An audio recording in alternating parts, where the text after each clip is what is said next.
ও রব্বে কারীম, ইচ্ছা করি তাওবা করি গুনাহ থেকে বাঁচার জন্য, কিন্তু শয়তান দেয় না, নফসে আম্মারা দেয় না, পরক্ষণে আবার গুনাহতে লিপ্ত হয়ে যায়।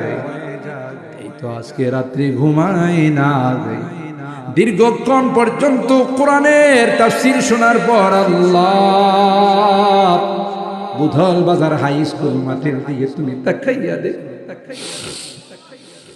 এই বুড়া মানুষগুলো ঘরে যায় নাই, কলিজার টুকরা যুবকরাও ঘরে যায় নাই, আলেম উলামাদেরকে নিয়ে। আল্লাহ, আমি যদি অনেক বড় গুনাহগার, বড় বড় আলেমদেরকে নিয়ে হাত উঠেছি, তাওবা করতেছি, আর জীবনে কোনো গুনাহ করব না, আর জীবনে কোনোদিন হারাম খাইব না, আর জীবনে কোনো নাফরমানি করব না। আল্লাহ